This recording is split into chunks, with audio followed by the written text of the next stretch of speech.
Hello. Welcome to the first episode of a podcast to be named later.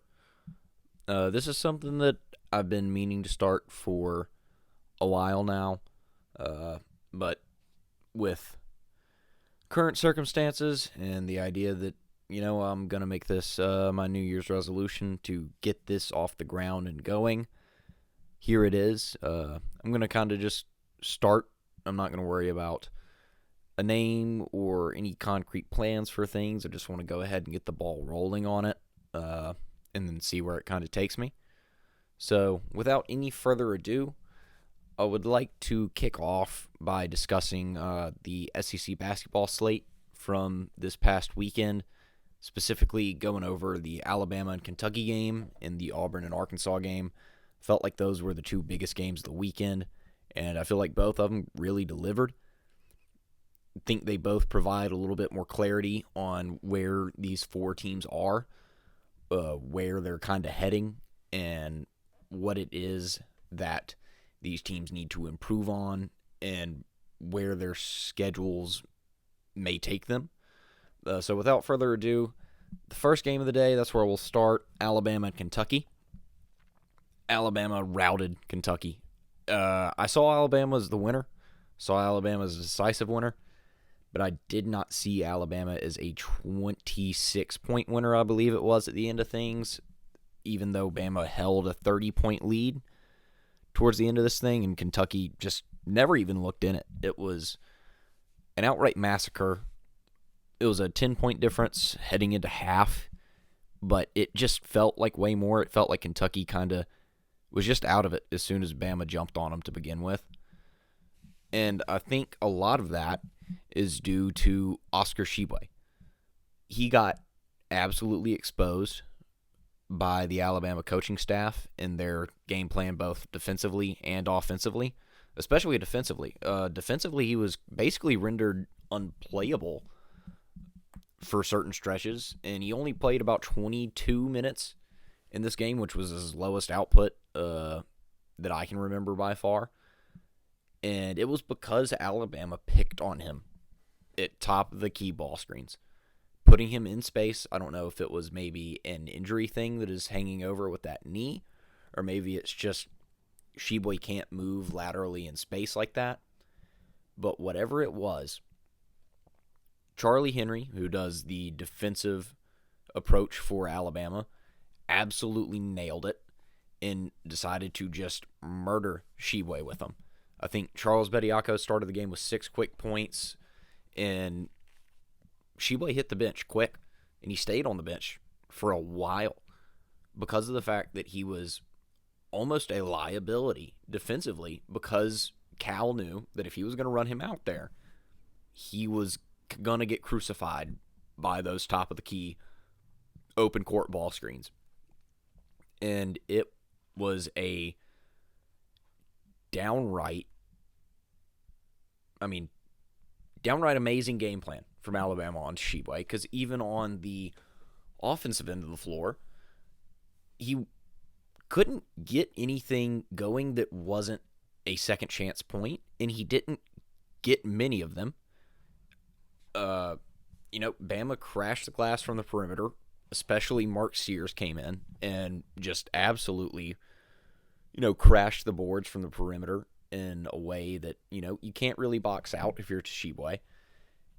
And Charles Bediako had him in a straitjacket on the offensive end of the floor. If he got the ball on the post, he could not move it down. The perimeter players for Alabama came in and crashed to make sure that he really had nowhere to outlet it, and he got stripped a couple times. In, that 4-point and 6 rebound game, that stat line says everything. Alabama absolutely neutralized Tshiebwe. And it will be very interesting to see how that kind of game plan is used going forward against Tshiebwe. It worked like a charm. Not sure how many teams there are in the country that really possess the ability to go after him in the way that Alabama did, with the requisite length and strength inside. But it will be very interesting to see how teams kind of respond to seeing this game plan from Alabama and how Cal and Sheboy himself respond to seeing what was done on the court on Saturday moving forward and how they're going to progress through the rest of the season. And speaking of progressing through the rest of the season, Kentucky should not be hitting the panic button yet, but they need to right this ship, and they need to right it pretty soon. Looking at their resume at the moment, it's not impressive. They don't have a quad 1 win. It's not a resume that you would be ecstatic about if there wasn't a big Kentucky across their chest. But that big Kentucky across your chest buys you a lot of leeway. It does. And I believe that Cal's going to get this thing right. I don't believe that they're in any threat of not making the dance. I don't believe they're in any threat of finishing in the bottom of the SEC. I feel like that's way overblown, too much of a worry. I think Kentucky will be fine. But there's a clear ceiling on this team. It seems like something is very much so missing, and whatever that is has got to get figured out soon. Personally, I feel like it is a lack of depth is certainly being, harped on, and they can kind of get really ran through by teams that have the depth to just keep blitzing them, like Alabama. Alabama runs a 10-man rotation, and they like to run fast. And so if you're going to play the 7 or 8-man that Kentucky is, it's tough when you keep getting, blitzed essentially on the court, and there's no let up. But I assume Cal will get this figured out. I do, sooner than later. I believe that things will get turned around. Kentucky will start looking a bit more like Kentucky again, but this is much more akin to the 2020-21 team. That year that COVID didn't shut down the season, but the year after. This is much more akin to that Kentucky team than it is of others. It's definitely closer to that end of the spectrum. But speaking from the Bama perspective on this, stepping away from Kentucky a bit, the Bama front court, specifically Charles Bediako, kind of eats these, I don't want to say unskilled, but these more physical, they rely on their post-presence type of bigs up. They eat them for breakfast. You've got to be a skilled and finesse style big to really see success against Alabama. And that definitely Adamo Sanogo definitely has some physicality to his game, but he also has the ability to space the court a little more. He's a bit more of a finesse style player than just Sheboy, than Tolu Smith, than Armando Bacot. And those three bigs are three guys that have kind of ran roughshod through other teams and other matchups, but specifically Charles Bediako has shut them down. And it's not even just Charles Bediako down low for Alabama, even though he's been the best at it, but the rest of the front court. Noah Clowney has been a defensive ace. Nick Pringle, the junior college power forward that is first year at Alabama, in Mississippi State, played huge minutes with Charles Bediako in foul trouble and kept Tolu Smith in check. So if you were going to rely on a big to try and beat this Alabama team, your big better have some skill. He can't just be a physical presence. He can't just try and play bully ball. Alabama's not going to get bullied out of the paint. You've got to have some legitimate skill down on the low block, some legitimate finesse style abilities, preferably the ability to space things out a little bit. And that's your best bet. And even then, it's not a spectacular bet.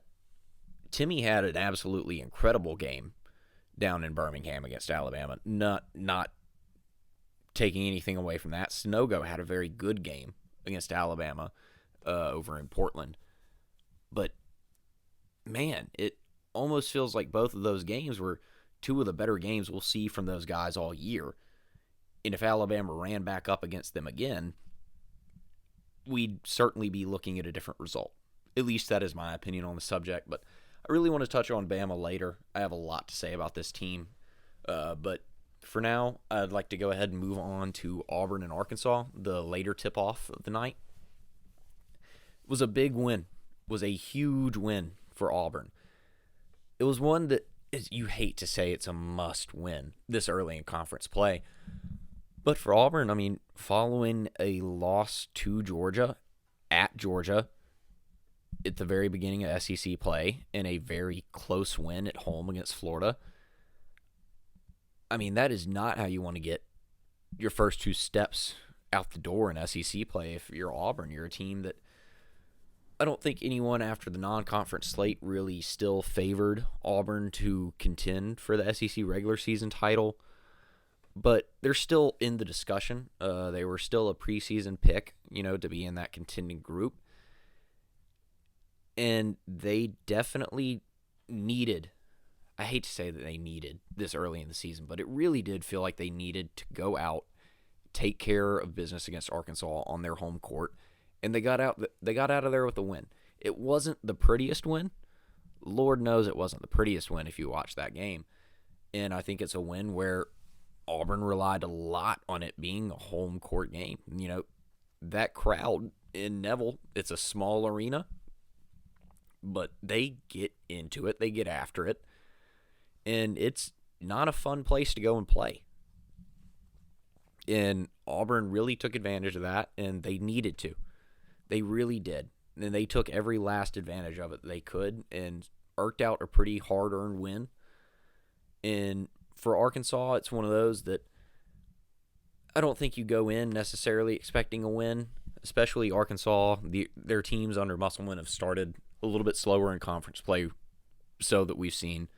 So it's not one that you really came in there expecting to come out with a win and you're disappointed with coming out with a loss.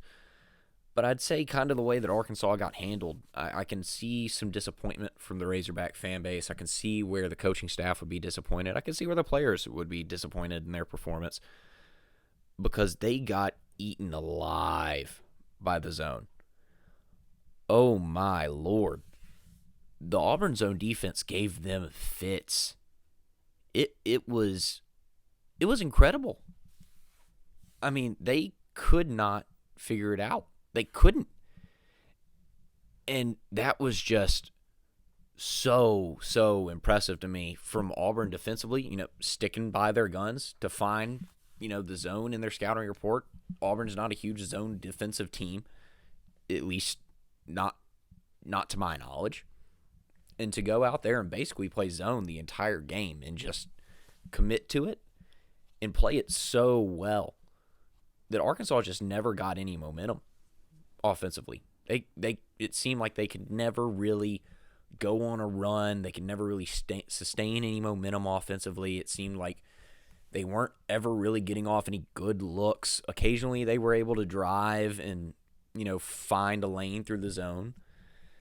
But as everyone knows, the best way to beat zone is to shoot.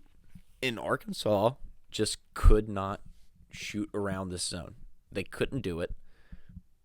And Auburn reaped the benefits of it.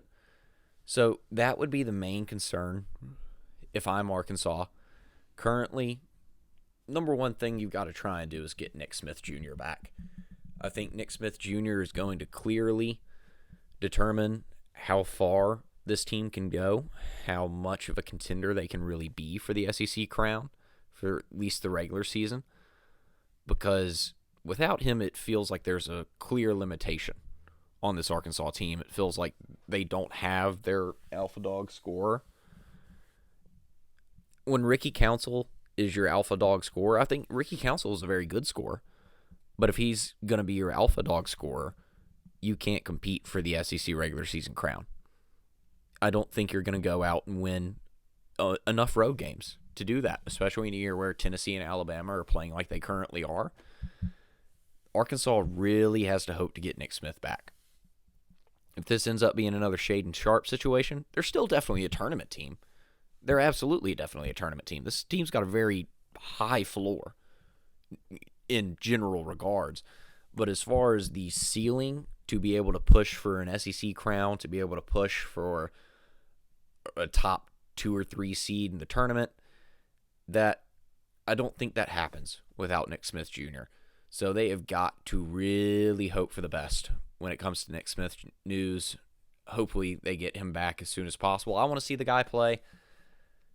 He's an incredible talent, and I hope that we get the chance to watch him this year.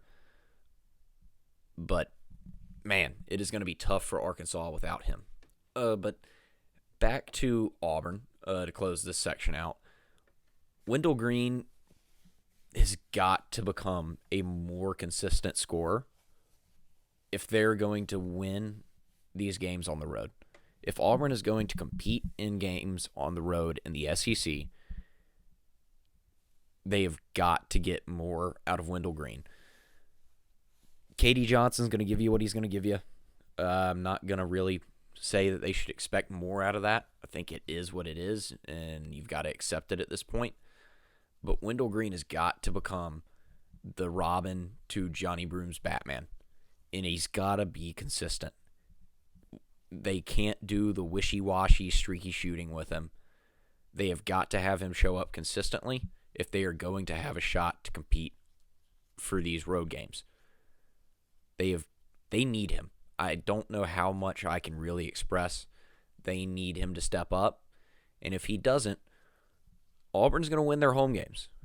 It's going to be hard to go into Neville and beat Auburn. But I don't foresee Auburn winning many tough road games without consistent scoring from Wendell Green on the perimeter. I just don't see it. But I said earlier I want to circle back to Alabama. Specifically, I want to circle back to Tennessee and Alabama. I just mentioned Tennessee when it came to Arkansas and how they're going to compete for the league. Right now, it feels like Bama and Tennessee are cut above. I think the numbers suggest that. But I think right now the question is who kind of has that edge between Tennessee and Alabama. And looking at the numbers, I've got to give the slight nod to Alabama at the moment. And let me explain why. So, strength of schedule per KenPom. Bama, 3rd in the country. Tennessee, 60th. RPI, Bama, 2. Tennessee, 4. Quad 1 wins. Bama, they're 5-2. Tennessee, they're 2-1. As far as the team's best wins, Bama has got the best win in the country unquestionably, going into Houston and winning that ball game. Tennessee's got arguably the second best win in the country, and that's beating Kansas on a neutral floor, beating them by about 14 if I remember correctly. But then you want to talk about losses. Both teams have 2. Tennessee clearly has the worst loss. The Colorado loss in early November was it was bad. I mean, there's no other way to put that. That is a bad loss. In Alabama, for their 2 losses, which do you say is worse? A neutral site against UConn or a neutral site against Gonzaga?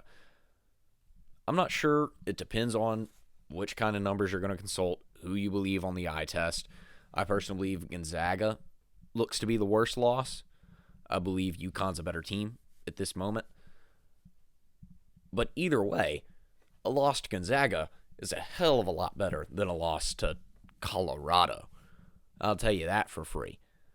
So, personally, going through these numbers and going through who I would have ranked ahead of who right now, I'm going to put Bama in front of Tennessee. They're the 1A. Tennessee is the 1B.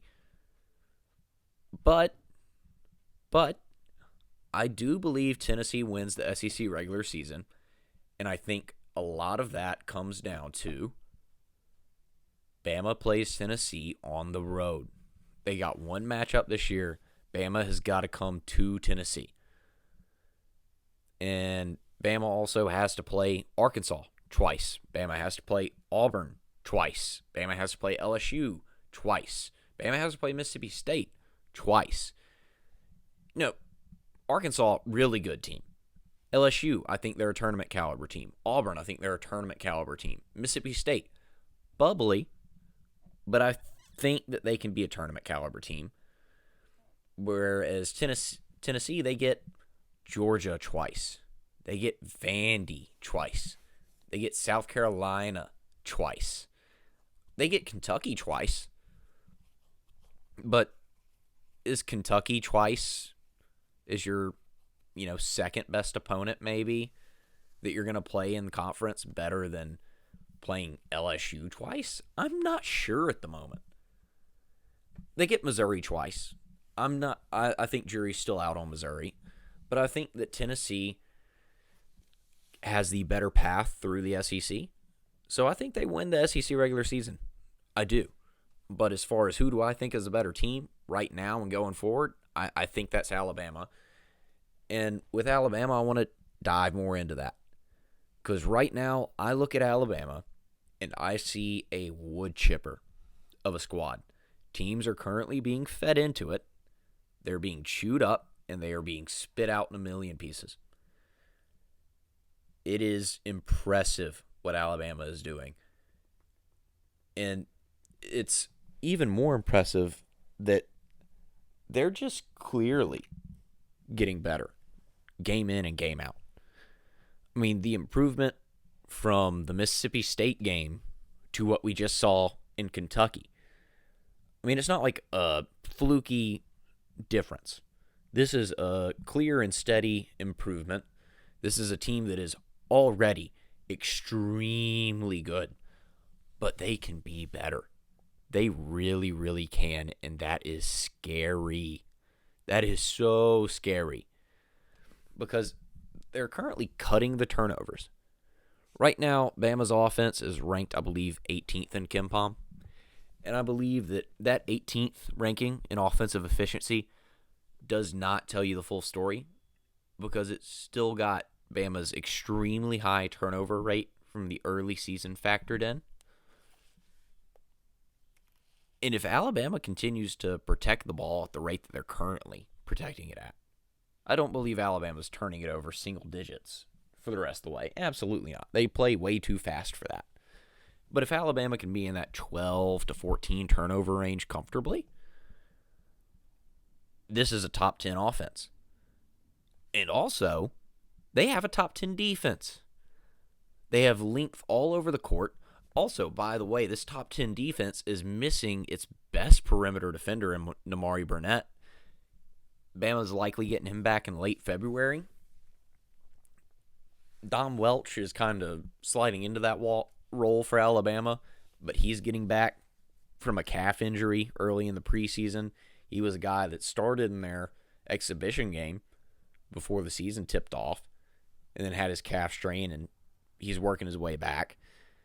He's going to be a really good defender. He's getting warmed up, stepping into that role. Rylan Griffin, another freshman. Let's harp on these freshmen and these newcomers for a minute because they are getting better game by game and almost half by half. Say for the exception of Brandon Miller. Brandon Miller is already great. He's very great. Brandon Miller is the best freshman in college basketball. That is not a hot take. It is the take. It is the correct take. Brandon Miller is the best freshman in college basketball, and it isn't particularly close. And yes, he's still getting better as freshmen do. It's not this, extremely noticeable increase from Brandon Miller 2 weeks ago to Brandon Miller today. He's not making great strides, but he's learning to finish around the rim a little bit better. That's been the weakest part of his game. A 6'9" forward. The weakest part of his game has been finishing at the rim because he shoots 43% from three. He shoots worse at the rim than he does from three. That's not going to last. He's learning to use his body. He's learning to use his length. This dude is crazy. But then you turn it around to the other McDonald's freshman All-American, Jaden Bradley. He's a guy that he's been excellent so far. He's been a floor general for Alabama. He's made smart veteran plays, and he's getting better game by game. We saw him really first take that big step on the road at Houston. He led that comeback effort. And ever since then, with an injury to Namari Burnett, he's been thrust into the starting lineup as the primary ball handler, is a true freshman playing on-ball guard. He's led this team to great success. He's been smart with the ball. He hasn't been making really dumb freshman mistakes. He's so crafty around the rim. He sets guys up so well. His only weakness right now is the fact that he doesn't really shoot the ball well from deep. And it's not like he's jacking up a bunch of bad shots and just not hitting them. He knows that he's not a great shooter from deep. So he's just not shooting them. He's playing within himself. And that's incredible. And he's a plus defender. He has been an excellent defender so far. Then you pivot to Rylan Griffin. Rylan Griffin is a guy that scouting report on him coming into college was he's a scorer. Flat out scorer.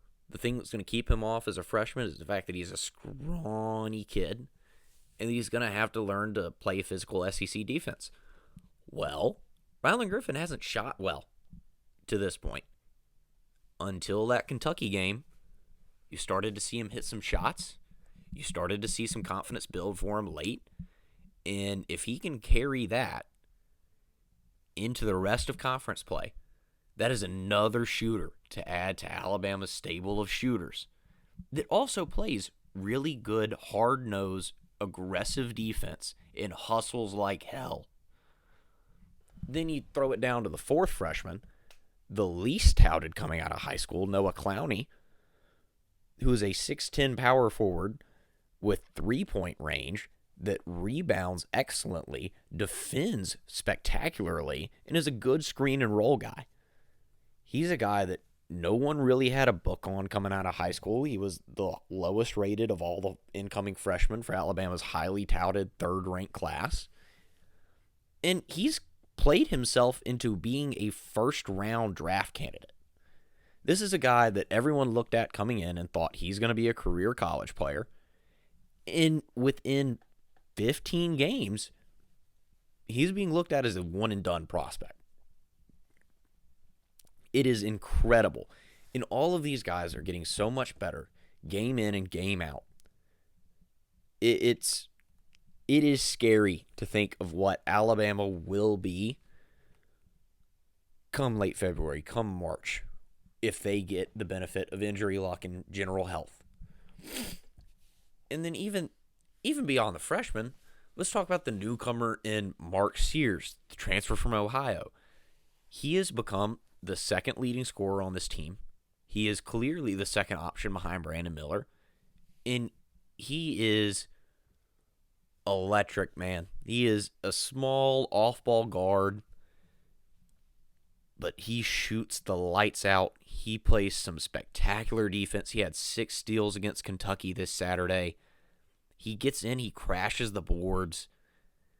Occasionally, he can get a little over-aggressive. He can drive without a plan, and he'll get kind of caught up in that. But that's the adjustment from going to mid-major to high-major basketball, is you've got to realize the limitations of yourself as an athlete and what you can and cannot do against this competition level. And that comes. But the NATO system isn't unfamiliar to occasionally driving out of control. The offense is so predicated on the drive and kick game that occasionally you drive with the plan to kick and the kick doesn't emerge and you get nothing out of it. It happens. But then as far as other newcomers, you're looking at Dom Welch, a guy who's just now getting healthy, just now getting acquainted with the system and really working his way in. We haven't even come close to seeing what his impact can be. Then you talk about Nick Pringle, number 1 JUCO power forward, who is a guy that wasn't expected to come in and really play much, if any at all. He was expected to come in and be a reserve guy. But he is clearly made a ton of strides. And he's a playable big in SEC. He's better than a playable big in SEC basketball. He's a really good depth big in SEC basketball. This team is deep. This team is so deep. And they're missing their best perimeter defender. Not to mention, Javon Quinterly is still recovering from an ACL tear. it looked like in that Kentucky game he got his swagger back, he got his mental edge back, and it looks like he's physically ready. So this team is just so ahead of the curve at this stage in the game, and it seems like they've still got so much room to grow that it isn't even funny. And I feel like this is also the first squad that Nate Oates has had in his time at Alabama that isn't going to struggle mightily if they can't shoot it well from deep. We've seen Alabama win games while shooting poorly from three-point range this year. We've seen Alabama win games comfortably shooting poorly from three-point range this year. Because they drive the lane so well, they don't have to take these bailout threes often. They don't have to take these settle jumpers often. They get to the rim, and they convert at the rim, or they get to the foul line. So if you're going to die on the hill of Alabama is so three-point happy that a bad shooting night's going to run them out of the gym, you haven't watched Alabama play basketball this year. You haven't. Because they can shoot poorly and still beat you. If they don't shoot poorly, then they're going to beat you by a lot. The shooting on this team determines the margin of victory. The defense and the ability to drive the paint determines the victory. So if they shoot well on top of that, they will run you out of the gym. It is incredible. And look, if you're one of those that is sick of Alabama, sick of them dominating in college football, sick of the Bama brand, sick of Nick Saban, sick of the Bama dynasty, I'm sorry, because it's only going to get worse. Because Nate Oates is building something so special in Tuscaloosa. This fan base that hasn't cared about basketball in a decade and a half of watching just struggle teams really has something to get behind now, and they're behind it. The athletic department is every bit behind Nate Oates. They've got the green light for a new stadium. He just got an extension. They'll give him another. There is not a team that is going to outbid them for the service of Nate Oates. And Nate seems to want to be there. When you look back at the Urban Meyer and Billy Donovan era of Florida, that's what Alabama is going to become. It's happening again, and this one's gonna be just as good. I'm not going to promise a national title for Alabama in football and basketball in the same year. I'm not doing that. But from the standpoint of consistent winning at a high level in both of the biggest sports in college athletics, Bama's about to be right at the top in both of them for years to come. So if you're sick of Bama already, I'm sorry. Look away. It's going to get worse because Bama basketball is now going to be at the forefront of the SEC, right there with Kentucky, competing for league championships year in and year out. And I'm sorry. That's the harsh truth of things. So, if that's not the future you want to live in, bury your head in the sand. But it's coming. It's coming. So, enjoy the year that Alabama's not in the college football playoffs while you have it. Because Bama's coming. I don't know how to really level with you. It's just happening. And speaking of looking ahead, I think the biggest matchup in the SEC easily next week is the Bama and Arkansas game Wednesday night in Bud Walton. So I just kind of want to go ahead and preview that real quick. This is an extremely important game for Arkansas. Bama is playing with house money going into this with an undefeated SEC record, only having 2 losses on the season as a whole, already having the record they do against quad 1 opponents. They are playing with house money. They don't need this win. It'd be nice. It'd be very nice. But they don't need it. Arkansas does. If they don't want to fall behind multiple games behind Bama and Tennessee, and they want to continue to try and be involved and chase a league regular season championship, they've got to defend home court on Wednesday night, and they've got to get out of there with a win. Bama, the game plan's simple. You protect the ball like you have in the last 2 games. You show up as the focused and mentally prepared team that they've shown to be in these big games against North Carolina, Michigan State, Houston. And you don't let things get out of control like they did against Gonzaga, where they went turnover happy, against UConn, where they let themselves get overwhelmed physically. I think this team has learned from both of those games. I'm not sure that's going to happen to them again. I'm not saying they're going to go in there and win. But if they lose, I don't expect it to be by much. But what will be interesting is to see what does Bama do defensively. Because it was just clearly laid out Saturday night that Arkansas cannot handle the zone.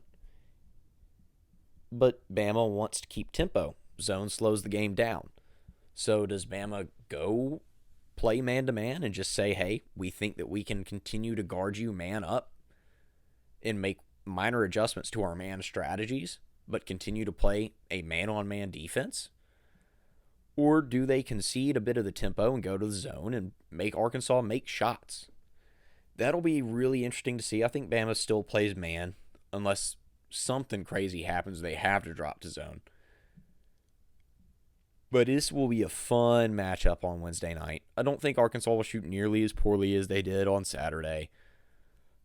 I don't think Bama will have the defensive performance they did on Saturday. I don't think they're going to hold Arkansas to 52.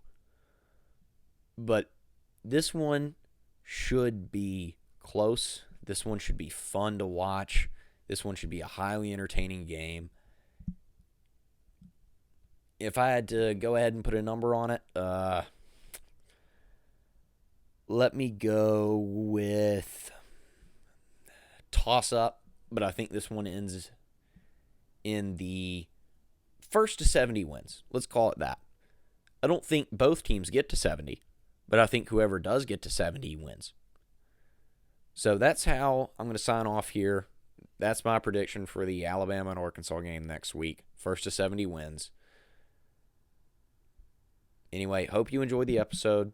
I'll be making more of these regardless. I don't know if anyone's listening, but if you are, thank you. See you next time. Adios.